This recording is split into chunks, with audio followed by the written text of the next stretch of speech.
Hi friends, my nursing એકેડેમીના online digital પ્લેટફોર્મમાં તમારું હાર્દિક સ્વાગત છે. ઓકે, પ્રીવિયસ લેક્ચર્સની અંદર આપણે ઘણા બધા NORCET related, COH related important topics જે છે ઓલરેડી ડિસ્કસ કરેલા હતા. આજે આપણે એક એવો ટોપિક ડિસ્કસ કરવાનો છે કે જે હાલમાં બહુ જ ચર્ચામાં છે. આઈ થિંક તમે Instagram, WhatsApp, Facebook, news, TV channels બધે જ આ શબ્દ હમણાંથી વારંવાર સાંભળતા હશો, બરાબર? શબ્દ શું છે તો કે યુથેનેશિયા. ચાહે જેને ખબર બી નથી પડતી ને કે યુથેનેશિયા, એને બી આજકાલ આ શબ્દ જે છે ને સૌથી વધારે સાંભળેલો હશે. તો શું કામ આપણે એમાંથી આપણો ફાયદો ના વિચારીએ, બરાબર?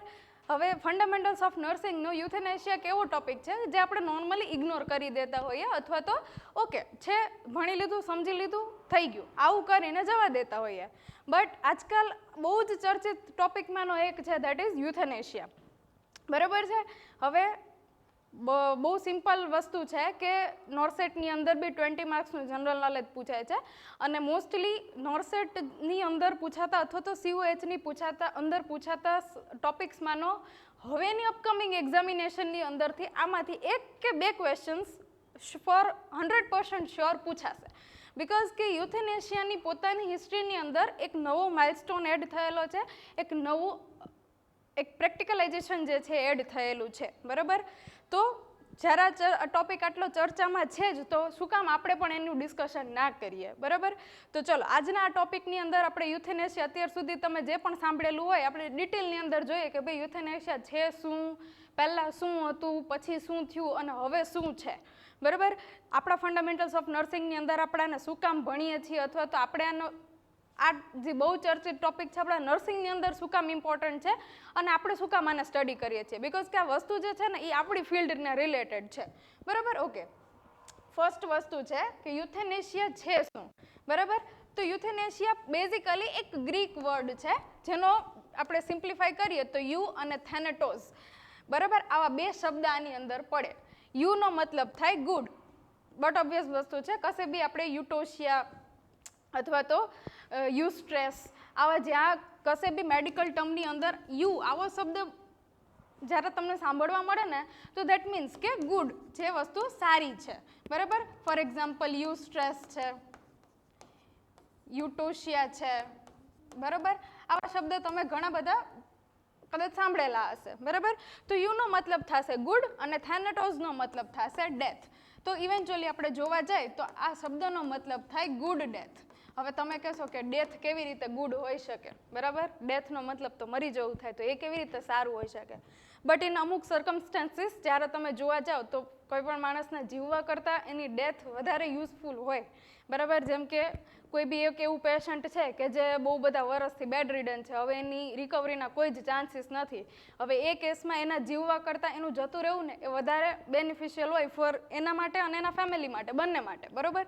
તો એવા કેસની અંદર યુથેનેશિયાનો આપણે મેડિકલ સાયન્સની અંદર મતલબ થશે ગુડ ડેથ અથવા તો મર્સી કિલિંગ. મર્સીનો મતલબ થાય કોઈ ઉપર દયા કરવી, બરાબર? તો જ્યારે કોઈ ઉપર દયા કરીને તમે એની ઇન્ડ્યુસ ડેથ કરો છો ને, તો એ વસ્તુને કહેવાશે મર્સી કિલિંગ અથવા તો યુથેનેશિયા અથવા તો ગુડ ડેથ, બરાબર? તો આ વસ્તુ આજે આપણે ડિસ્કસ કરવાની છે. કી આઈડિયા જોઈ લો કે એકચ્યુઅલી આ ગુડ ડેથનો મતલબ શું છે, તો કે રિલીફ ફ્રોમ સફરિંગ. કોઈ પણ પર્સન સફર કરે છે ને, બહુ બધું સહન કરે છે એની પોતાની ક્રોનિક ઇલનેસના લીધે, તો એવા ટાઈમે એને એમાંથી રિલીફ આપી, અને એવા કેસની અંદર કે જ્યારે રિકવરી છે ને કમ્પ્લીટલી ઇમ્પોસિબલ છે, not maybe, it's completely impossible. જ્યારે કમ્પ્લીટલી ઇમ્પોસિબલ હોય રિકવરી, એવા ટાઈમે જ્યારે તમે પેશન્ટને મર્સી કિલિંગ આપો છો અથવા તો એની ગુડ ડેથ ઇન્ડ્યુસ કરો છો, તો એ વસ્તુને કહેવાશે યુથેનેશિયા, બરાબર? ઓકે, શું છે બેઝિકલી આ યુથેનેશિયાની ડેફિનેશન? તો કે the deliberate act of ending the life of a patient suffering from incurable disease to relieve pain and suffering. જ્યારે પેશન્ટ જે છે એ બહુ ક્રોનિક ઇલનેસની અંદર છે, સફર કરી રહ્યું છે, ત્યારે એના પેઇનને રિલીવ કરવા માટે અથવા તો એની આ સફરિંગને એન્ડ કરવા માટે જ્યારે તમે એક એવું એક્ટ કરો છો કે જેનાથી પેશન્ટની ડેથ થઈ જાય, તો એ વસ્તુને કહેવાશે યુથેનેશિયા, બરાબર? આ વસ્તુ ક્યારે કન્સિડર કરવામાં આવે છે કે જ્યારે પેશન્ટ જે છે ટર્મિનલી ઇલ હોય, મતલબ કે આ જે એની ઇલનેસ છે એ એની એન્ડ ઓફ લાઈફ સુધી ચાલતી જ રહેવાની છે, બીજું છે persistent vegetative state, બરાબર. persistent vegetative state અને permanent vegetative state, આવા બે શબ્દ તમે આગળ સાંભળશો. હવે persistent vegetative state નો મતલબ શું થાય અને permanent vegetative state નો મતલબ શું થાય? persistent નો મતલબ થાય એવી વસ્તુ કે જે સતત ચાલે રાખતી હોય, પણ કેવી? તો કે જે કોઈ પણ એવી ઇલનેસ અથવા તો કોઈ પણ પેશન્ટનું એવું સ્ટેજ કે જેમાં પેશન્ટ નિયરલી અનકોન્શિયસ કોમાની અંદર છે ફોર મોર ધેન 1 month, બરાબર. તો એને કહેવાશે persistent vegetative state. જ્યારે પેશન્ટ જે છે એ અનકોન્શિયસ અથવા તો કોમામાં હોય મોર ધેન 1 month, બટ એના 0.1% રિકવરીના ચાન્સીસ છે, તો એવા કેસમાં એને કહેવાશે persistent vegetative state, કે જ્યાં કશે બી 1% તમને એવું લાગતું હોય કે મે બી રિકવર થાય, રિકવરીની પોસિબિલિટીઝ 0 અથવા તો નિયર ટુ 1 છે, તો એને કહેવાશે persistent vegetative state, બરાબર. જે કન્ડિશન 1 મહિના કરતાં વધારેથી પેશન્ટની અંદર જોવા મળતી હોય. અને પરમાનન્ટનો મતલબ છે કે જ્યાં કોઈ પણ પ્રકારની રિકવરીની પોસિબિલિટી છે જ નહીં, પેશન્ટ જે છે કન્ટિન્યુઅસલી બહુ લોંગ ટર્મથી કોમામાં છે, એનું બ્રેઇન ઇન્જરી થઈ ગઈ છે, બ્રેન ડેથ થઈ ગઈ છે, જસ્ટ ખાલી પેશન્ટની અંદર જીવ છે, ધેટ સિમ્પલ, તો એ વસ્તુને કહેવાશે પરમનન્ટ વેજીટેટિવ સ્ટેટ. તો આ બે ડિફરન્સ છે persistent અને પરમાનન્ટની અંદર. તો અહીંયા તમે persistent અને પરમાનન્ટ બંને લઈ શકો છો, કે persistent વેજીટેટિવ સ્ટેટ હોય અથવા તો જ્યારે પરમાનન્ટ વેજીટેટિવ સ્ટેટ હોય એવા કેસની અંદર પેશન્ટને જે છે યુથેનેશિયા કન્સિડર કરવામાં આવે છે. બીજું કેવું હોય તો કે જ્યારે એની જે પ્રોબ્લેમ છે એ ઇરિવર્સિબલ હોય અને એના લીધે પેશન્ટ સિવિયરલી સફર કરતું હોય, એવા ટાઈમે તમે યુથેનેશિયા જે છે કન્સિડર કરી શકો છો. જ્યારે કોઈ પણ રિકવરીનો ચાન્સ 0% ચાન્સીસ ઓફ રિકવરી હોય ત્યારે તમે યુથેનેશિયા જે છે કન્સિડર કરી શકો છો, બરાબર. ઓકે, સો કેટલા ટાઈપ પડે બેઝિકલી યુથેનેશિયાના? તો યુથેનેશિયાના જે છે બે ટાઈપ જોવા મળે છે, એક્ટિવ યુથેનેશિયા અને પેસિવ યુથેનેશિયા. શું છે એક્ટિવ યુથેનેશિયા અને શું છે પેસિવ યુથેનેશિયા, એ વસ્તુ હવે આપણે ડિસ્કસ કરીએ, બરાબર. તો પહેલું છે એની અંદર એક્ટિવ યુથેનેશિયા. શું છે એક્ટિવ યુથેનેશિયા? તો કે એક એવું deliberate performing an action to end a patient's life in order to relieve unbearable suffering caused by a terminal or incurable illness. Basically યુથેનેશિયાનો જે મતલબ છે એ જ આપણે અહીંયા જોવાનો છે, પણ આની અંદર કરવામાં શું આવે છે તો કે પેશન્ટની જે ડેથ છે એને ઇન્ડ્યુસ કરવામાં આવે છે, મતલબ કે એને કોઈ એવો લિથલ ડોઝ ઇન્જેક્શન આપવામાં આવે છે અથવા તો એને કોઈ એવું ફેટલ ઇન્જેક્શન આપવામાં આવે જેના લીધે એની ડેથ થઈ જાય, બરાબર. તો એ વસ્તુને કહેવાશે એક્ટિવ યુથેનેશિયા, બરાબર. Giving medication specifically intent to stop vital functions. કોઈ એવી મેડિકેશન પેશન્ટને આપવામાં આવે જેના દ્વારા ઇન્ટેન્શનલી એના વાઇટલ ઓર્ગન્સ ફંક્શન કરતાં બંધ થઈ જાય, અને અગર વાઇટલ ઓર્ગન્સ ફંક્શન કરતાં બંધ થઈ જાય તો ઇવેન્ચ્યુઅલી પેશન્ટની ડેથ થઈ જાય. તમારે ઓવરઓલ એટલું યાદ રાખવાનું છે કે એક્ટિવ યુથેનેશિયાનો મતલબ થશે જ્યારે તમે સામે ચાલીને કોઈ એવી વસ્તુ કરો છો જેનાથી પેશન્ટની ડેથ થઈ જાય. એવી વસ્તુ મતલબ શું? તો કે કોઈ એવું ફેટલ ઇન્જેક્શન આપો છો યા ફિર કોઈ એવો બીજો એક્સ્ટ્રા મેડિકેશનનો ડોઝ આપો છો, અથવા તો સર્ટેનલી મેડિકેશન્સ એવી સ્પેસિફિક મેડિકેશન આપો છો જેના લીધે પેશન્ટની ડેથ થઈ જાય, જેનાથી એના વાઇટલ ઓર્ગન્સ ફંક્શન કરતાં બંધ થઈ જાય, તો એને કહેવાશે એક્ટિવ યુથેનેશિયા. હવે આવું કરવું છે ને રિલિજિયસ પર્સપેક્ટિવથી જોઈએ તો પણ ખોટું છે, અને મેડિકલ પર્પઝથી જોઈએ તો પણ, એથિકલ પર્પઝથી જોઈએ તો પણ ખોટું છે, બરાબર. સો ધેટ્સ વાય આ જે એક્ટિવ યુથેનેશિયા છે ને એ કમ્પ્લીટલી ઇલીગલ છે, બરાબર. શું કામ? બીકોઝ કે એને છે ને equivalent to culpable homicide under Indian penal code. હવે આજે આઈપીસી સેક્શન આવું તમે ઘણી વખત સાંભળેલું હશે. આઈપીસીનો મતલબ થાય એક ક્રિમિનલ લો છે જેની અંદર ઘણા બધા સેક્શન આપેલા છે કે કેવા કેસ હોય તો પેશન્ટની કેવી સજા થાય, કેને મર્ડર ગણી શકાય, કેને અટેમ્પ્ટ ટુ મર્ડર ગણી શકાય, બરાબર. તો એની અંદર આ જે એક્ટિવ યુથેનેશિયા છે ને એને આઈપીસી એક કલ્પેબલ હોમિસાઇડ તરીકે કન્સિડર કરે છે. હવે કલ્પેબલ હોમિસાઇડનો મતલબ એવો થાય કે જ્યારે તમારી કોઈ પણ એક્શન ઇન્ટેન્શનલી સામેવાળાની ડેથ કરવા માટે જવાબદાર હોય તો એ વસ્તુને કહેવાય કલ્પેબલ હોમિસાઇડ. હવે બધા જ કલ્પેબલ હોમિસાઇડ મર્ડર નથી હોતા, પણ બધા જ મર્ડર કલ્પેબલ હોમિસાઇડ હોય છે, બરાબર. એવી રીતે આઈપીસીના અકોર્ડિંગ જે એક્ટિવ યુથેનેશિયા છે એને ઇલીગલ કન્સિડર કરવામાં આવે છે, કારણ કે એમાં એવું સાબિત થાય કે તમે ઇન્ટેન્શનલી કોઈ માણસને મારી નાખો છો, બરાબર, એની ડેથ કરી નાખો છો, તો વિચ ઇઝ નોટ એથિકલ અથવા તો એ આપણે રિલિજિયસ પર્સપેક્ટિવથી જોવો કે એથિકલ પર્સપેક્ટિવથી જોવો એ વસ્તુ ઇલીગલ છે. તે સિવાય આપણે એક્ટિવ યુથેનેશિયા જે છે એ કન્સિડર કરતા નથી અને જે આપણા ઇલીગલ છે. બરાબર. હવે જોઈએ પેસિવ યુથેનેશિયા. તો એક્ટિવ આવી રીતે હોય તો પેસિવની અંદર શું છે? બરાબર. તો પેસિવ યુથેનેશિયા શું વસ્તુ છે? તો કે હવે આની અંદર શું કરવામાં આવે તો કે તમે સામે ચાલીને પેશન્ટને કોઈ એવો ડોઝ નથી આપતા કે જેનાથી એના વાઇટલ્સ ફંક્શન કરતા બંધ થઈ જાય અથવા તો એને ઓવરડોઝ કરીને એની ડેથ થઈ જાય. આપણે એવું નથી કરવાનું. આ કેસની અંદર શું કરવામાં આવે છે તો કે જ્યારે પેશન્ટ, બટ ઓબ્વિયસ વસ્તુ છે કે ઇરિવર્સિબલ સ્ટેજની અંદર ક્રોનિક ઇલનેસમાં છે તો એ બહુ ટાઈમથી મેડિકલ સપોર્ટ ઉપર ડિપેન્ડ હશે. એ મેડિકલ સપોર્ટ તમે વિથડ્રો કરી લ્યો, પેશન્ટ જે બીમારીથી સફર કરે છે તો એ જાતે જ એ બીમારીના લીધે એની ડેથ થઈ જાય તો એ વસ્તુને કહેવાશે પેસિવ યુથેનેશિયા. બરાબર. શું? તો કે withholding or withdrawing medical treatments that are necessary to sustain life. હવે પેશન્ટ અનકોન્શિયસ છે, કોમામાં છે, પોતાની જાતે એના કંઈ વાઇટલ્સ ફંક્શન નથી કરતા. ફોર એક્ઝામ્પલ પેશન્ટ વેન્ટિલેટર ઉપર છે. અગર તમે વેન્ટિલેટરી સપોર્ટ ખેંચી લેશો તો પેશન્ટની ડેથ થઈ જશે. બરાબર. તો પેસિવ યુથેનેશિયા મતલબ તમારે સામે ચાલીને એવું નથી કરવાનું, એવું કોઈ ઇન્જેક્શન, એવું કોઈ ઇન્ડ્યુસ ડેથ નથી કરવાની. તમારે જસ્ટ એટલું કરવાનું છે કે એને જે લાઈફ સપોર્ટ છે, જેના ઉપર એ જીવતું છે, એ લાઈફ સપોર્ટ તમે અગર પાછો ખેંચી લ્યો છો તો પેશન્ટની નેચરલી જે કન્ડિશન એને છે એનાથી જ એની ડેથ થઈ જાય તો એ વસ્તુને કહેવાય પેસિવ યુથેનેશિયા. બરાબર. મતલબ કે કોઈ બી મેડિકલ ટ્રીટમેન્ટ અથવા તો બેઝિક લાઈફ સપોર્ટ જે તમે એને આપો છો અને જીવતું છે એ તમારે બંધ કરી દેવાનું, એટલે પેશન્ટની નેચરલી ડેથ થઈ જાય તો એ વસ્તુને કહેવાશે પેસિવ યુથેનેશિયા. બરાબર. No direct action is taken to cause death. કોઈ ડિરેક્ટલી તમે એવી એક્શન નથી લેતા કે જેના લીધે એની ડેથ થઈ જાય. Death occurs due to the underlying disease or condition. જે અંડરલાઇંગ કન્ડિશન અથવા તો ડિઝીઝના લીધે પેશન્ટ સફર કરે છે એ ડિઝીઝના લીધે જ એની ડેથ થઈ જશે. બિકોઝ કે એની જે મેડિકલ ટ્રીટમેન્ટ છે તમે શું કરી લીધી છે? વિડ્રો કરી લીધી છે. The goal is to avoid prolonging suffering through artificial life support. બરાબર. હવે બહુ બેઝિક વસ્તુ છે કે અગર કોઈ પેશન્ટ બહુ વર્ષોથી આવી રીતે સફર કરે છે તો એની એ વસ્તુ ચાલુ રાખવાનો કોઈ જ મતલબ નથી. કારણ કે તમે ચાલુ રાખશો તો પેશન્ટની પોતાની લાઈફ હશે એટલું એ કન્ટિન્યુ કરશે જ. બરાબર. અને એમાં અનનેસેસરીલી એ પોતે સફર કરશે, એનું ફેમિલી સફર કરશે. તો બેટર દેન કે તમે એને પેસિવ યુથેનેશિયાનો એક વે જે છે કન્સિડર કરી શકો, જેની અંદર તમે એને જે લાઈફ સપોર્ટ આપેલા છે તમે વિડ્રો કરી લ્યો તો પેશન્ટની નેચરલી જ ડેથ થઈ જાય. બરાબર. તો આ વસ્તુ છે એક્ટિવ યુથેનેશિયા અને પેસિવ યુથેનેશિયા. એક્ટિવ મતલબ કે તમે ડિરેક્ટલી કોઈ એવી એક્શન લો છો કે જેના લીધે પેશન્ટનું ડેથ થઈ જાય.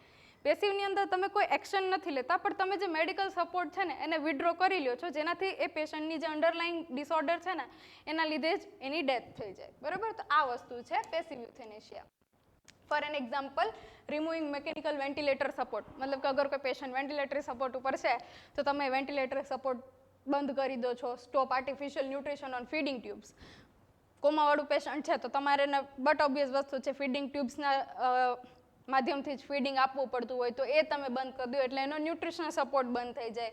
અગર પેશન્ટને સીપીઆર ઓર રિસસિટેશનની જરૂર છે એવા ટાઈમે એને સીપીઆર ના આપો તો પેશન્ટની ડેથ થઈ જાય. Stop life support medications. કોઈ એવી લાઈફ સપોર્ટ મેડિકેશન એને ચાલુ છે એને તમે સ્ટોપ કરી દો તો આ બધા એક વે છે પેસિવ યુથેનેશિયા આપવાના. બરાબર. હવે આનું લીગલ સ્ટેટસ શું છે ઇન્ડિયાની અંદર એ આપણે જોઈએ. So basically passive euthanasia is legal under strict Supreme Court guidelines. બરાબર. હવે એક્ટિવ કે પેસિવ અંતે તો તમે એવું જ ઇન્ટેન્ટ કરો છો ને કે પેશન્ટની ડેથ થઈ જાય તો એ કંઈ એવી નોર્મલ વસ્તુ નથી કે તમે ગમે ત્યાં એને અલાઉ કરી દો અથવા તો ગમે ત્યાં એને લીગલાઇઝ કરી દો. પેસિવ યુથેનેશિયા લીગલાઇઝડ છે but in a certain specific circumstances is given by the guideline of supreme court. બરાબર. તો એ વસ્તુ શું છે એ આપણે જરાક જોઈ લઈએ. બરાબર. એની પહેલાં આપણે જોઈએ ક્લાસિફિકેશન બેઝડ ઓન કન્સેન્ટ. યુથેનેશિયાનું બેઝડ ઓન કન્સેન્ટ મંજૂરીના અકોર્ડિંગ કેટલા ક્લાસિફિકેશન પડે? 3 પડે. એની અંદર પહેલું છે વોલન્ટરી યુથેનેશિયા, જેમાં પેશન્ટ જે છે વિલિંગલી રિક્વેસ્ટ કરે છે યુથેનેશિયા માટે. મતલબ કે પેશન્ટ કોન્શિયસ છે અને પોતાના માટે યુથેનેશિયા માટે પોતાના સારા માટે યુથેનેશિયાની રિક્વેસ્ટ કરે છે તો એ વસ્તુને કહેવાશે વોલન્ટરી યુથેનેશિયા. ફોર એક્ઝામ્પલ કોઈ ટર્મિનલ કેન્સર પેશન્ટ છે, હવે કેન્સર એ સ્ટેજમાં છે કે ઇરિવર્સિબલ થઈ ગયું છે, 3rd or 4th સ્ટેજ, તો ત્યાંથી હવે કેન્સર રિવર્સિબલ થવાનું નથી. તેવા કેસમાં પેશન્ટ પોતે વિલિંગલી રિક્વેસ્ટ કરી શકે છે યુથેનેશિયા માટે તો એ વસ્તુને આપણે કહીશું વોલન્ટરી યુથેનેશિયા. નોન વોલન્ટરી યુથેનેશિયા મતલબ કે પેશન્ટ પોતાનો કન્સેન્ટ એક્સપ્રેસ નથી કરી શકતું, અનકોન્શિયસ છે અથવા તો કોમામાં છે તો એવા કેસની અંદર એનું જે બ્લડ રિલેટિવ, એના મધર, ફાધર, બ્રધર ઓર સિસ્ટર, એના બિહાફમાં યુથેનેશિયાની રિક્વેસ્ટ કરે તો એ વસ્તુને કહેવાશે નોન વોલન્ટરી યુથેનેશિયા, બરાબર. જ્યારે પેશન્ટ કોમામાં હોય અથવા તો પીવી સ્ટેટની અંદર હોય તો જે એના બિહાફમાં એનું ફેમિલી મેમ્બર જ્યારે રિક્વેસ્ટ કરે તો એ વસ્તુને કહેવાય નોન વોલન્ટરી યુથેનેશિયા, બરાબર. અને લાસ્ટમાં છે ઇનવોલન્ટરી યુથેનેશિયા, જેનો મતલબ થાય against patient will, which is illegal everywhere. But obvious વસ્તુ છે કે પેશન્ટની પોતાની અને ફેમિલીની બેની કન્સેન્ટ ના હોય તો એ તમે યુથેનેશિયા આપી જ ના શકો, અને એ બટ ઓબ્વિયસ વસ્તુ છે કે ઇલીગલ હોવાનું છે બધી જગ્યાએ, બરાબર. તો 3 ટાઈપ બેઝડ ઓન કન્સેન્ટ આપણે યુથેનેશિયાના જોવા મળે છે. હવે આનું ઇન્ડિયાની અંદર લીગલ સ્ટેટસ શું છે એ આપણે જોઈએ, બરાબર. અપકમિંગ એક્ઝામની અંદર 110% આઈ એમ શ્યોર કે આમાંથી એક ક્વેશ્ચન આવશે, બરાબર. કે આપણા મેડિકલ સાયન્સની હિસ્ટ્રીમાં એક બહુ મોટો ટર્નિંગ પોઈન્ટ છે યુથેનેશિયાને લઈને. શું છે એ આપણે જોઈએ. તો આપણે આની અંદર 3 કેસ ડિસ્કસ કરવાના છે, ફ્રોમ 2011, 2018 એન્ડ 2026, બરાબર. 3 કેસ આજ સુધી ઇન્ડિયાની હિસ્ટ્રીમાં એવા બનેલા છે કે જેને યુથેનેશિયાનું આખો કોન્સેપ્ટ ચેન્જ કરી દીધો, બરાબર.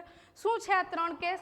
વન બાય વન આપણે ઇન્ડિવિજ્યુઅલી ડિસ્કસ કરીએ. તેમાંનો પહેલો કેસ છે Aruna Shanbaug case, which is a landmark case. શું હતો? કદાચ તમે તમારે F1ની સ્ટડીમાં આ સાંભળેલું બી હશે. તમે જ્યારે ફંડામેન્ટલ્સ ઓફ નર્સિંગ સ્ટડી કરેલું હશે ત્યારે યુથેનેશિયા અને યુથેનેશિયાની અંદર આ કેસ 110% શ્યોર તમે સાંભળેલો હશે, પણ અગર તમે નથી નોંધ તો જોઈ લો શું છે. અરુણા શાનબાગ બેઝિકલી એક નર્સ હતી, એઝ વી ઓલ, બરાબર. હવે એ નર્સનો એની જ હોસ્પિટલ, એક KEM હોસ્પિટલ મુંબઈની અંદર જોબ કરતી હતી. હવે આની અંદર એનો રેપ કરવામાં આવે છે અને સેક્સ્યુઅલી અસોલ્ટ કરવામાં આવે છે બાય અ વોર્ડ બોય, બરાબર. એ જ હોસ્પિટલનો એક વોર્ડ બોય એનો બ્રુટલી અસોલ્ટ કરે છે, રેપ કરે છે, અને જે ડોગ ચેઇન, મતલબ કે આપણે કૂતરાને જે સાંકળથી બાંધીએ ને એ સાંકળ એના ગળે વિચારીને સ્ટ્રેંગલ કરે છે, જેના લીધે એનો બ્રેઇનનો બ્લડ ફ્લો કમ્પ્લીટલી સ્ટોપ થઈ જાય અને એને સિવિયર બ્રેઇન ડેમેજ થઈ જાય છે, બરાબર. હવે એને આ સિવિયર બ્રેઇન ડેમેજ થવાના લીધે એને અરુણા શાનબાગ પરમનન્ટ વેજીટેટિવ સ્ટેટની અંદર જતી રહે છે, અને એ સ્ટેટની અંદર એ કન્ટિન્યુઅસલી 42 વર્ષ માટે આ સ્ટેટની અંદર રહે છે, બરાબર. એક બેઝિક નર્સ હતી, મુંબઈની અંદર કામ કરતી હતી, એનો રેપ કરવામાં આવે છે અને સેક્સ્યુઅલી અસોલ્ટ કરવામાં આવે છે, જેના લીધે એ પરમનન્ટ વેજીટેટિવ સ્ટેટની અંદર જતી રહે છે અને 42 વર્ષ સુધી એ સ્ટેટની અંદર એ રહે છે. પછી આફ્ટર એક પોઈન્ટ પછી એક પિંકી વિરાણી કરી અને એક જર્નલિસ્ટ હતી, એ હાઈકોર્ટની અંદર એવું પેટિશન દાખલ કરે છે કે ભાઈ યુથેનેશિયા જેવો શબ્દ જો આપણા મેડિકલ સાયન્સની અંદર છે તો આવા કેસમાં એ ઉપયોગ થવો જોઈએ, બરાબર. આવું એક ફાઇલ એ સુપ્રીમ કોર્ટની હાઈકોર્ટની અંદર એક પેટિશન રાખે છે. હવે એ કેસમાં શું થાય છે તો કે સુપ્રીમ કોર્ટ એ 2011ના યરમાં અરુણા શાનબાગ માટે જે યુથેનેશિયાનો કોન્સેપ્ટ છે ને એ રિજેક્ટ કરી નાખે છે. અરુણા શાનબાગ માટે રિજેક્ટ થઈ ગયો, but at that time supreme court એક એવી ગાઈડલાઇન બહાર પાડે છે કે જે યુથેનેશિયાને ફાઇનલી ઇન્ડિયાની અંદર લીગલાઇઝ કરે છે, not active one but the passive one, બરાબર. બટ એ બી અંડર સ્ટ્રિક્ટ ગાઈડલાઇન. એ સુપ્રીમ કોર્ટ એવું કહે છે કે ભાઈ ભવિષ્યમાં આપણે યુથેનેશિયાને અલાઉ કરીશું, બટ અંડર સ્પેસિફિક સર્કમસ્ટાન્સીસ અને સ્પેસિફિક એથિકલ કન્સિડરેશન, કે જો અમુક પોઈન્ટ્સ હોય તો જ આપણે યુથેનેશિયા જે છે કન્સિડર કરી શકીએ. એવા કેસમાં હાઈકોર્ટ જે છે અરુણા માટે યુથેનેશિયા રિજેક્ટ કરી નાખે છે, બટ એક હિસ્ટોરિક ગાઈડલાઇન આપે છે ઇન યર 2011. 2011ની અંદર યુથેનેશિયા માટેની હિસ્ટોરિક ગાઈડલાઇન જે છે બનાવવામાં આવે છે. શું છે તો કે એક્ટિવ યુથેનેશિયા સ્ટીલ ઇલીગલ જ રહેશે, બટ જે પેસિવ યુથેનેશિયા છે એ અંડર સ્ટ્રિક્ટ કન્ડિશનમાં તમે અલાઉ કરી શકો, આટલું સુપ્રીમ કોર્ટ ત્યારે કહે છે, બરાબર. ગાઈડલાઇન શું બહાર પાડે છે તો કે ભાઈ એની જે તે હાઈકોર્ટ માંથી એનું અપ્રુવલ હોવું જોઈએ. બીજી વસ્તુ, મેડિકલ બોર્ડ જે છે ત્યાંની એને પર્ટિક્યુલર ઇવેલ્યુએશન કરેલું હોવું જોઈએ. અને ત્રીજું કે એના રિલેટિવ્સ અથવા તો હોસ્પિટલ સ્ટાફ પાસેથીનું કન્સેન્ટ હોવું જોઈએ. જ્યાં સુધી પેશન્ટનું કોઈ પણ છે બ્લડ રિલેટિવ અથવા તો નિયરેસ્ટ, ત્યાં સુધી ફ્રોમ ફેમિલી અથવા તો હોસ્પિટલ સ્ટાફ દ્વારા આ વસ્તુનું કન્સેન્ટ હોવું જોઈએ. In that case only passive euthanasia જે છે આપણે અલાઉ કરવામાં આવશે. આવું 2011ની અંદર સુપ્રીમ કોર્ટે એક આવી ગાઈડલાઇન બહાર પાડે છે. તો તમારે પહેલી વસ્તુ એ યાદ રાખવાની છે કે અગર તમને નામ પૂછાય તો સૌથી પહેલી લેડી હતી અરુણા શાનબાગ, જેના ઉપર રેપ થયો હતો, અને ત્યારે યુથેનેશિયા માટે પિંકી વિરાણીએ એક જે જર્નલિસ્ટ હતી એને સુપ્રીમ કોર્ટમાં પેટિશન દાખલ કરી હતી, બરાબર, કે ભાઈ આના માટે યુથેનેશિયાનો ઉપયોગ થવો જોઈએ. હવે એ કેસમાં અરુણા માટે તો સુપ્રીમ કોર્ટ જે છે એ રિજેક્ટ કરી નાખે છે, બટ પોતે એક ગાઈડલાઈન બહાર પાડે છે કે અપકમિંગ યર્સની અંદર ભવિષ્યમાં જ્યારે કશે આવી જરૂર પડી તો આપણે આ ગાઈડલાઈનની અંદર પેસિવ યુથેનેશિયાને અલાઉ કરીશું. શું તો કે પહેલું તો હાઈકોર્ટનું અપ્રુવલ હોવું જોઈએ, બીજું કે મેડિકલ બોર્ડ દ્વારા ઇવેલ્યુએશન કરેલું હોવું જોઈએ, અને ત્રીજું એના ફેમિલી પાસેથી કન્સેન્ટ લીધેલું હોવું જોઈએ. ઇન ધેટ કેસ ઓનલી આપણે પેસિવ યુથેનેશિયા જે છે એ અલાઉ કરી શકીએ. બરાબર. હવે આના લીધે this case legalized passive euthanasia in India. હવે જ્યારે તમને લીગલાઇઝડ પૂછે ને કે કયા યરની અંદર પેસિવ યુથેનેશિયા લીગલાઇઝ થયું હતું, તો તમારે જોવાનું એ લખવાનું છે 2011. 2011ની અંદર જે પેસિવ યુથેનેશિયા જે છે ફાઇનલી ઇન્ડિયાની અંદર લીગલાઇઝ થયું હતું, મતલબ કે એને લીગલ કન્સિડર કરવામાં આવેલું હતું.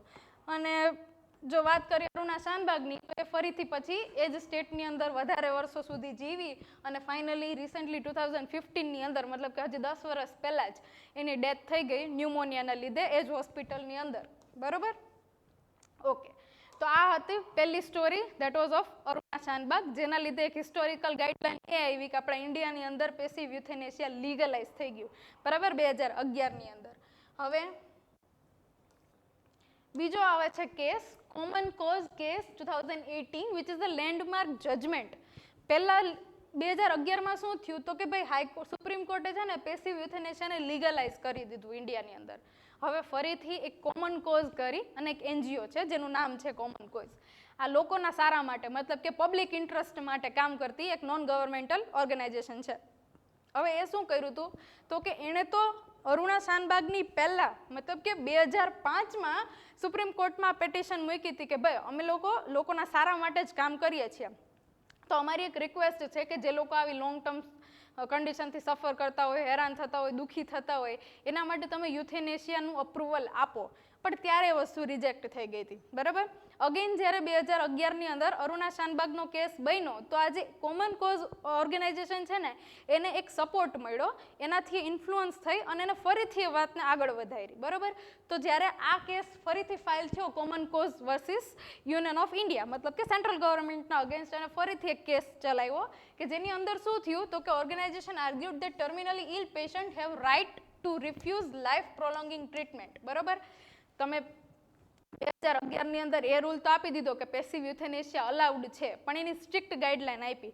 તો આ લોકોનું કહેવું એવું હતું કે ભાઈ જેવી રીતે માણસને જીવવાનો અધિકાર છે, આપણે એક ડિગ્નિટી સાથે જીવવાનો અધિકાર છે, માણસને ડિગ્નિટી સાથે મરવાનો અધિકાર પણ હોવો જોઈએ. એવું આ લોકોની રિક્વેસ્ટ હતી કે તમે આ વસ્તુને એક એઝ અ રાઇટ આપણા કોન્સ્ટિટ્યુશનની અંદર એડ કરો. બરાબર. તો એના માટે આ લોકોએ ફરીથી હાઈકોર્ટ સુપ્રીમ કોર્ટની અંદર એક પેટિશન ફાઇલ કરી કે ભાઈ જે રીતે તમે રાઇટ ટુ લાઈફને એક સ્થાન આપેલું છે આર્ટિકલ 21ની અંદર, તો right to death with dignity, right to die with dignity, આને પણ એક સ્થાન આપો કે પેશન્ટ, તમે એમ તો કહી દીધું કે અલાઉડ છે, પણ એ કેવા કેસમાં તો કે પેશન્ટને પોતાની ઈચ્છા મૃત્યુની અધિકાર હોવો જોઈએ. આવું તમે એક રિક્વેસ્ટ છે કે આ ભાઈ કોન્સ્ટિટ્યુશનની અંદર આ વસ્તુને એડ કરો. બરાબર. તો એવા કેસની અંદર આજે પેટિશન એ લોકોએ ફાઇલ કરી હતી પબ્લિક ઇન્ટરેસ્ટ લિટિગેશન. બરાબર. એની અંદર એને શું રિક્વેસ્ટ કરી હતી? એને 3 વસ્તુ રિક્વેસ્ટ કરી. Recognize the right to die with dignity as a part of article 21. Basically article 21ના અંદર એ આપને એક રાઇટ આપેલો છે, that is right to life. મતલબ કે કોઈ પણ વ્યક્તિને જીવવાનો અધિકાર છે. બરાબર. તો આ લોકોનું કેવું એવું હતું કે ભાઈ તમે આની અંદર right to die with dignity આ વસ્તુને બી એડ કરો અને કોન્સ્ટિટ્યુશન ઓફ ઇન્ડિયાની અંદર સેક્શન 21ની અંદર આ વસ્તુ એડ કરવામાં આવે. બીજું એ લોકોનું કેવું એવું હતું, provide legal guidelines for withdrawal of life support in terminally ill conditions.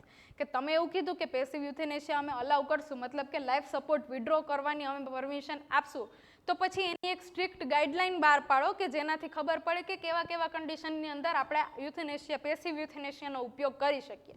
બરાબર. અને ત્રીજું એને એ લોકો એવી રિક્વેસ્ટ કરી, અલાઉ લિવિંગ વિલ્સ અથવા તો એડવાન્સ ડિરેક્ટિવ્સ. લિવિંગ વિલ્સ અને એડવાન્સ ડિરેક્ટિવ કોઈ પણ વ્યક્તિ બનાવી શકવું જોઈએ. શું હોય આ લિવિંગ વિલ્સ ને એડવાન્સ ડિરેક્ટિવ એ જુઓ. બરાબર. હવે લિવિંગ વિલ મતલબ કે જ્યારે કોઈ વ્યક્તિ જીવતું જાગતું છે, હોશો હવાસમાં છે, પૂરેપૂરું કોન્શિયસ છે, ત્યારે એ પોતાનું એક એવું વિલ બનાવી શકે જેને તમે એડવાન્સ ડિરેક્ટિવ પણ કહી શકો કે ભાઈ ભવિષ્યની અંદર જોને તોના કેસમાં જો હું બેડ રિડન થઈ ગયો અથવા તો જો મારી કન્ડિશન ટર્મિનલી ઇલ પેશન્ટ જેવી થઈ ગઈ તો એવા કેસમાં મને કોઈ પણ જાતનો લાઈફ સપોર્ટ આપવો નહીં. બરાબર, આવી આ જે એક સ્ટેટમેન્ટ આપે ને એને કહેવાય લિવિંગ વિલ. બરાબર, અથવા તો એને કહી શકો તમે એડવાન્સ ડિરેક્ટિવ. શું તો કે એક લીગલ ડોક્યુમેન્ટ એવું બનાવડાવવામાં આવે ઇન વિચ પર્સન સ્ટેટ, જેની અંદર જે તે પર્સન એવું કહે છે કે if they become terminally ill or unconscious, કે જો ને તોના કેસમાં જ્યારે એ અનકોન્શિયસ થઈ જાય છે કોઈ પણ બીમારીના લીધે અથવા તો ટર્મિનલી ઇલ થઈ જાય છે, એવા કેસની અંદર ડુ નોટ યુઝ વેન્ટિલેટર, મતલબ કે એવા કેસની અંદર એને વેન્ટિલેટરી સપોર્ટ આપવો નહીં. Do not continue life support, અને એને લાઈફ સપોર્ટ કોઈ પણ પ્રકારનો એના કન્ટિન્યુ કરવામાં આવવો જોઈએ નહીં. શું કામ? ટુ મેન્ટેન પેશન્ટ્સ ઓટોનોમી, મતલબ કે એની પોતાની ઈચ્છા ઓટોનોમીને મેન્ટેન કરવા માટે, અને બીજું પ્રિવેન્ટ અનનેસેસરી સફરિંગ. કારણ કે આવા કેસની અંદર અગર જો લાઈફ સપોર્ટ કન્ટિન્યુ કરવામાં આવે તો પેશન્ટ અનનેસેસરીલી સફર થાય, એના સિવાય કોઈ પણ બીજી વસ્તુ એનું આઉટકમ આવી શકે નહીં. બરાબર, તો એવા કેસમાં પેશન્ટની અનનેસેસરી સફરિંગને પ્રિવેન્ટ કરવા માટે અને પેશન્ટની પોતાની ઓટોનોમી ડિગ્નિટી મેન્ટેન કરવા માટે એક પ્રકારનો એક લીગલ ડોક્યુમેન્ટ તમે બનાવી શકો જેને કહેવાશે લિવિંગ વિલ અથવા તો એડવાન્સ ડિરેક્ટિવ. બરાબર, recognized by supreme court in 2018. બરાબર, 2018. શું છે તો કે ભાઈ આ જે એનજીઓ હતી ને એને 3 વસ્તુ કીધી. પહેલું તો કે જેમ માણસને જીવવાનો અધિકાર છે ને આર્ટિકલ 21 અકોર્ડિંગ, એવી રીતે માણસને મરવાનો, ટુ ડાય વિથ ડિગ્નિટી, આનો પણ અધિકાર મળવો જોઈએ, પહેલી વસ્તુ.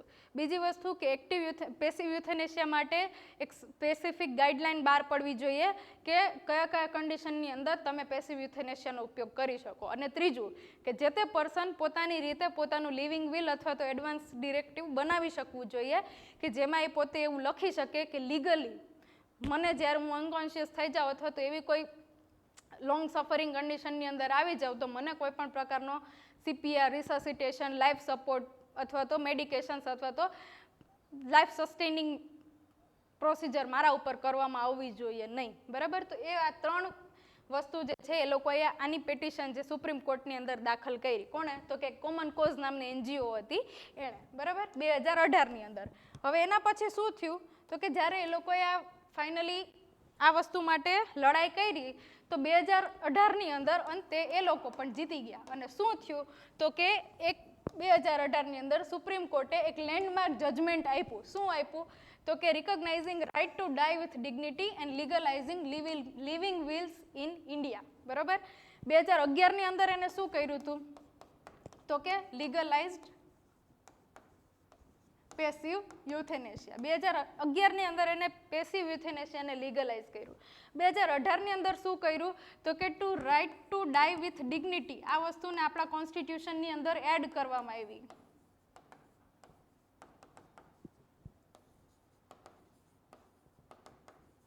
અને બીજું શું કરવામાં આવ્યું તો કે લિવિંગ વિલ્સને ઇન્ડિયાની અંદર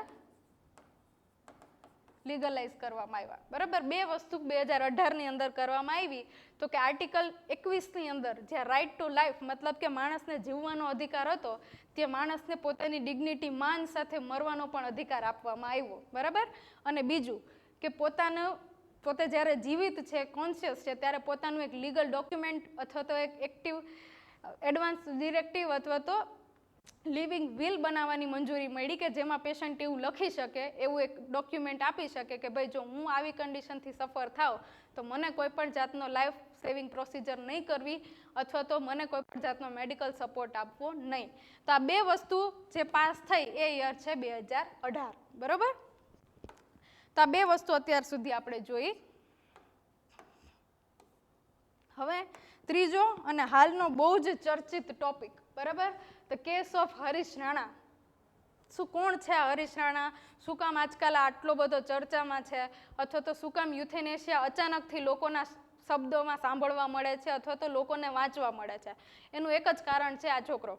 બરાબર, કોણ છે હરીશ રાણા? તો બિચારો એક એન્જિનિયરિંગનો સ્ટુડન્ટ હતો જે બહુ જ ગાઝિયાબાદથી બિલોંગ કરતો હતો અને બહુ વર્ષો પહેલાં 2013માં એની સાથે એક એવો ઇન્સિડન્સ બન્યો કે ભાઈ એ પોતાની બિલ્ડિંગના 4th ફ્લોરથી એક્સિડેન્ટલી નીચે પડી ગયો હવે નીચે પડી ગયો એટલે એને સિવિયર બ્રેઇન ઇન્જરી થઈ ગઈ, બ્રેન ડેમેજ થઈ ગયો અને બ્રેઇન ડેડ કન્ડિશનની અંદર એ આવી ગયો.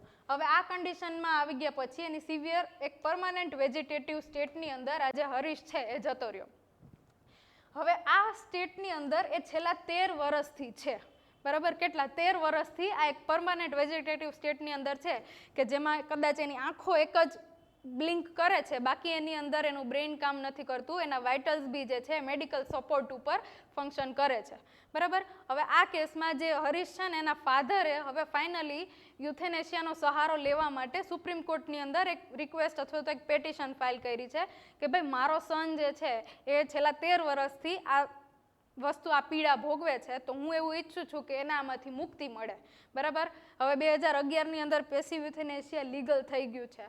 2018ની અંદર એના રિગાર્ડિંગ ગાઈડલાઇન્સ પણ આવી ગઈ, right to die with dignity, living will, આ બધું બી આવી ગયું. હવે શું છે તો કે સુપ્રીમ કોર્ટ જે છે એના ફાધરની રિક્વેસ્ટને કન્સિડર કરવા માટે ફાઇનલી અલાઉ કરે છે કે ઓકે એક સર્ટેન મેડિકલ એક્ઝામિનેશન હાઈકોર્ટના અપ્રુવલ પછી, જેવું આપણે પહેલાં જ ડિસ્કસ કરેલું હતું કે ભાઈ હાઈકોર્ટનું અપ્રુવલ હોવું જોઈએ, મેડિકલ એક્ઝામિનેશન થયેલું હોવું જોઈએ અને રિલેટિવ્સનું કન્સેન્ટ હોવું જોઈએ. તો એના ફાધરે વસ્તુનું કન્સેન્ટ આપે છે, મેડિકલ બોર્ડ એનું એક્ઝામિનેશન કરશે, એમ્સ દિલ્હી, અને શું કહેવાય એ પેશન્ટ જે છે એ હવે finally for the first time in ઇન્ડિયાની હિસ્ટ્રીમાં પહેલી વખત આ પેસિવ યુથેનેશિયાનું પ્રેક્ટિકલ ઇમ્પ્લિમેન્ટેશન કરવામાં આવશે, બરાબર. ઓકે, શું છે તો કે ફાઇનલી સુપ્રીમ કોર્ટે 11th of March 2026 આ ડેટને હવે તમારા મગજમાં ગોખી લેજો, આ 100% તમને આવનારી એક્ઝામમાં પૂછાશે. 11 માર્ચ 2026માં સુપ્રીમ કોર્ટના કાયદા અકોર્ડિંગ પહેલી વખત ઇન્ડિયાની હિસ્ટ્રીમાં પેસિવ યુથેનેશિયાનું ફર્સ્ટ પ્રેક્ટિકલ ઇમ્પ્લિમેન્ટેશન જે છે કરવામાં આવવાનું છે for this boy Harish Rana, બરાબર, જે છેલ્લા 13 વર્ષથી કોમાની સિચ્યુએશનમાં છે અને એના ફાધરે સુપ્રીમ કોર્ટની અંદર એની પેસિવ યુથેનેશિયા માટેની રિક્વેસ્ટ ફાઇલ કરેલી છે, બરાબર. હવે આ કેસમાં સુપ્રીમ કોર્ટે શું કર્યું તો કે એક ડિસિઝન લીધું કે ભાઈ પેસિવ યુથેનેશિયા ફાઇનલી તમે પ્રેક્ટિકલી ઇમ્પ્લિમેન્ટ કરી શકો છો. આ વસ્તુ એને ડિક્લેર કરી 11 માર્ચ 2026ના રોજ. શું કીધું સુપ્રીમ કોર્ટે તો કે ડોક્ટર્સને અલાઉ કર્યા છે to withdraw basic life support. શું કારણોસર તો કે મેડિકલ બોર્ડે કન્ફર્મ કર્યું છે કે એનું જે બ્રેઇન ડેમેજ છે ને એ ઇરિવર્સિબલ છે. બીજી વસ્તુ નો ચાન્સ ઓફ રિકવરી, હવે એની રિકવરીના કોઈ જ ચાન્સ જે છે નહીં. Continue life support was considered medically futile મતલબ કે અનનેસેસરી. અગર હવે એને લાઈફ સપોર્ટ કન્ટિન્યુ બી કરવામાં આવે છે ને તો અનનેસેસરી છે, બીકોઝ કે પેશન્ટની કન્ડિશન એ લેવલ ઉપર છે કે હવે ક્યારેય પણ 0% ચાન્સ છે એની રિકવરી થઈ શકે, બરાબર. તો આ 3 રીઝનના લીધે ફાઇનલી સુપ્રીમ કોર્ટ ઓફ ઇન્ડિયાએ 11th of March 2026ના રોજ હરીશ રાણાને પેસિવ યુથેનેશિયા માટે અલાઉ કરેલું છે, બરાબર. એનું સિગ્નિફિકન્સ શું છે, શું કામ તો કે mark the first real implementation of India's passive euthanasia framework, બરાબર. અત્યાર સુધી શું હતું તો કે લીગલાઇઝ થઈ ગયું હતું, એની લીગલ ફ્રેમવર્ક બની ગઈ હતી. હવે શું થયું તો કે આનું practical implementation for the first time ઇન્ડિયાની અંદર જોવામાં આવેલું છે. અને ઓલ્સો જે 2011નો લો છે right to die with dignity, એ વસ્તુને બી આ કેસ જે છે રેન્ફોર્સ કરે છે, બરાબર. તો ફાઇનલી આ ત્રીજા કેસમાં અંતે આપણે એવું જોયું કે 2011ની અંદર પેસિવ યુથેનેશિયા લીગલાઇઝ થયું. 2018ની અંદર right to die with dignity article 21ની અંદર એડ કરવામાં આવ્યો અને જોડે જોડે કોઈ પણ પર્સન પોતાનું લિવિંગ વિલ અથવા તો એડવાન્સ ડિરેક્ટિવ બનાવી શકે એ વસ્તુ પણ લીગલાઇઝ કરવામાં આવી. અને ફાઇનલી ઇન 2026 આ પેસિવ યુથેનેશિયાનું ફર્સ્ટ રિયલ પ્રેક્ટિકલ ઇમ્પ્લિમેન્ટેશન જે છે ઇન્ડિયાની અંદર કરવામાં આવશે. હાલ હરીશ રાણા જે એમ્સ દિલ્હીની અંદર સુપરવિઝન છે એના જે બી ફાઇનલ ફોર્માલિટીઝ છે એ ચાલુ છે અને વિધિન શોર્ટ ટર્મ એનું જે પેસિવ યુથેનેશિયાની પ્રોસિજર છે એ કમ્પ્લીટ કરવામાં આવશે, બરાબર. શું કન્ક્લુઝન લીધું આપણે આ 3 વસ્તુ ઉપરથી તો કે યુથેનેશિયા શું છે તો કે કોમ્પ્લેક્સ એથિકલ, લીગલ અને મેડિકલ ઇસ્યુ છે કે જેની અંદર કોઈ પણ પેશન્ટ જ્યારે ટર્મિનલી ઇલ હોય અથવા તો કોમામાં હોય અથવા તો persistent વેજીટેટિવ સ્ટેટની અંદર હોય તો તમે એને મર્સી કિલિંગ કરી શકો અથવા તો એની ડેથ જે છે એ લાઈફ સપોર્ટ વિડ્રો કરીને કરી શકો, બરાબર. એક્ટિવ યુથેનેશિયા ઇલીગલ છે, બરાબર, મતલબ કે એનું કોઈ પણ જાતનું અલાઉન્સ કરવામાં આવેલું નથી. પેસિવ યુથેનેશિયા ફાઇનલી ઇન્ડિયાની અંદર અલાઉ બી કરવામાં આવેલું છે અને એનું ફર્સ્ટ પ્રેક્ટિકલ ઇમ્પ્લિમેન્ટેશન બી કરવામાં આવેલું છે, but under certain life legal safeguard, બરાબર. ત્રીજું, લિવિંગ વિલ્સ ફાઇનલી રિકોગ્નાઇઝ કરવામાં આવેલા છે અને ઇમ્પોર્ટન્ટ કેસીસ આની અંદર આપણે 3 જોયા, 2011, 18 અને 26. આ 3 વસ્તુ તમારે ખાસ યાદ રાખવાની છે. જનરલ નોલેજ નહીં તો નર્સિંગ, બેમાંથી એક જગ્યાએ આનો ક્વેશ્ચન 110% આવશે અને આવશે જ. બરાબર. શું તો કે 2011ની અંદર જે છે ફાઇનલી પેસિવ યુથેનેસિયા લીગલાઇઝ કરવામાં આવ્યું. 2018ની અંદર right to die with dignity એને કન્સિડર કરવામાં આવ્યું અને જોડે જોડે લિવિંગ વિલની પરમિશન જે છે આપવામાં આવી. અને 2018ની અંદર એનું ફર્સ્ટ પ્રેક્ટિકલ ઇમ્પ્લિમેન્ટેશન જે છે કરવામાં આવ્યું.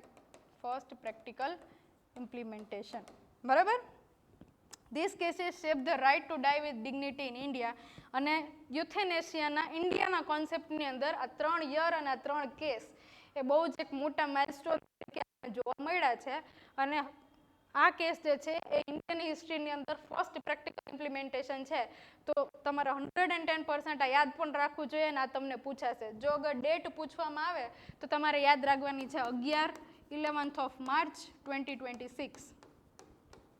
આ દિવસે સુપ્રીમ કોર્ટે ફાઇનલી ફર્સ્ટ પેસિવ યુથેનેશિયાને અલાઉ કરવા માટેનો ઓર્ડર જે છે આપેલો હતો. બરાબર.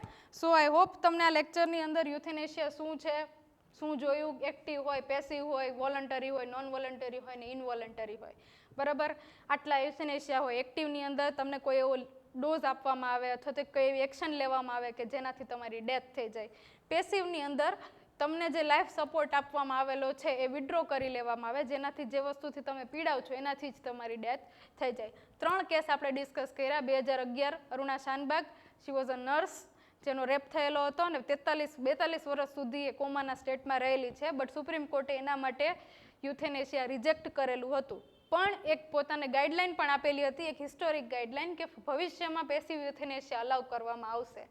2018ની અંદર રાઇટ ટુ ડાઈ વિથ ડિગ્નિટીને આપણે આર્ટિકલ 21ની અંદર એડ કરવામાં આવ્યું અને લિવિંગ વિલ અથવા તો એડવાન્સ ડિરેક્ટિવને મંજૂરી આપવામાં આવી.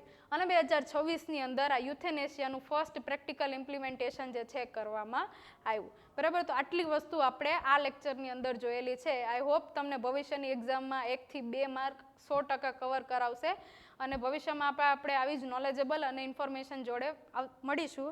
Thank you.